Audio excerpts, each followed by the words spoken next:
ফুটপাতে ব্যবসার ওপর এবার বড় কোপ প্রভাব পড়ল মঙ্গলাহাটেও। হাওড়ার বিখ্যাত মঙ্গলাহাট এলাকায় ফুটপাত ব্যবসায়ীদের উচ্ছেদ ঘিরে চরম আতঙ্ক ছড়িয়েছে। বহু ব্যবসায়ীর অভিযোগ, সরকারি অভিযানের জেরে রুটি-রুজি হারানোর আশঙ্কায় দিন কাটছে তাদের। দীর্ঘদিন ধরে ফুটপাতে ব্যবসা করে সংসার চালানো মানুষজন এখন ভবিষ্যৎ নিয়ে অনিশ্চয়তায়। অন্যদিকে প্রশাসনের দাবি, শহরের রাস্তা ও ফুটপাত দখলমুক্ত করতেই এই অভিযান। ঘটনাকে কেন্দ্র করেই এলাকায় বাড়ছে উত্তেজনা।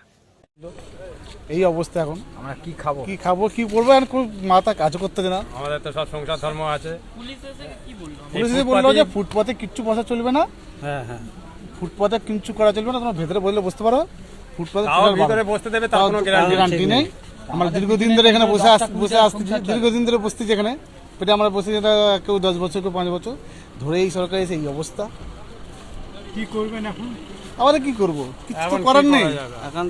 এখন কি করা যাবে? কিছু করার আছে এখন? কিছু করার নেই। লাথি মারলো এই সরকার। মাত্র 22 দিন এই অবস্থা। আমরা তো এই করেই মাত্র খাই, 22 দিনই আমাদের তো আর অবস্থা। কোনো লাইন নেই। আমাদের তো সংসার ধর্ম আছে, এই রেডিমেডের উপর সব চলে। আমাদের বউ ছেলেপুলেরা সব ফুটেই ব্যবসা আমাদের। আমাদের যে অত আমাদের যদি অবস্থা ভালো হতো আমাদের স্ট্যান্ডে বসতে পারতাম, কিন্তু আমরা ফুটে কেন বসতেছি? আমার নাম মোহাম্মদ ফরিদ মল্লিক। আমি কাটোয়া থেকে এসেছি, 144 কিলোমিটার রাস্তা।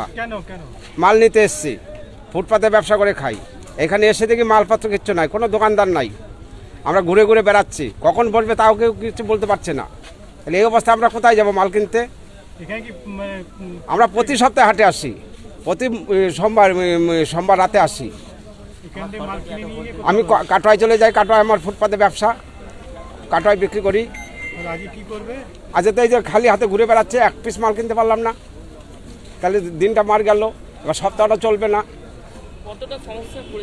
সমস্যা তো হচ্ছেই। এইবার একটা 7 দিনে একদিন হাট হয়, 7 দিনে একদিন হাট মাল কিনে গিয়ে 7 দিন বিক্রি করি, আবার আমদানি করে চলে আসি হাটে।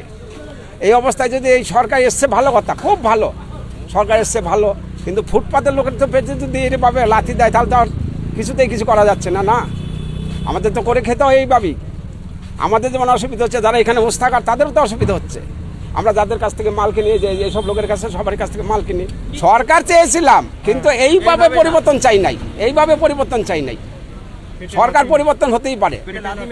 তাহলে আজ রেলের হকার তুলে দিচ্ছে, এই হাওড়া হাটের হকার তুলে দিচ্ছে, তাহলে আমরা কোথায় যাব? আমরা তো মাল কিনতে এসেছি। বলেন, 144 কিলোমিটার রাস্তা কাটোয়া এখান থেকে। আমার নাম ননীগোপাল দেবনাথ, কাটোয়ায় বাড়ি। আমরা এখানে দীর্ঘদিন ধরে বসছি। হ্যাঁ, মোটামুটি মঙ্গলবার সোমবার।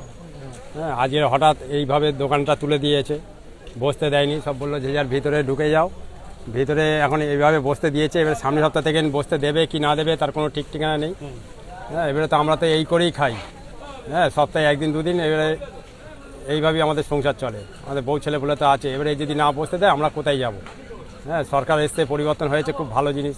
আমাদের বসতে দিক, নাহলে আমরা যাবো কোথায়? আমাদের এইভাবে তো নাহলে তো অসুবিধা হয়ে যাবে। আমরা চেয়েছিলাম তো যাক, যে সরকার এসছে, পরিবর্তন করেছি, যাক ভালো, যদি আরও সুবিধা হয়। হ্যাঁ, যে ভালো কাজ হবে। হ্যাঁ, তার মধ্যে দেখছি তো তার উল্টো হয়ে গেছে। হ্যাঁ, ধরেই এখন উঠে দিয়েছে।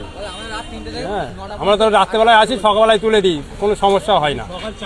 হ্যাঁ, 4টে আমরা 6টা 7টা পর্যন্ত বসতে দিই, আমাদের 9টা পর্যন্ত বসি, একটু কমিয়ে দিক টাইম।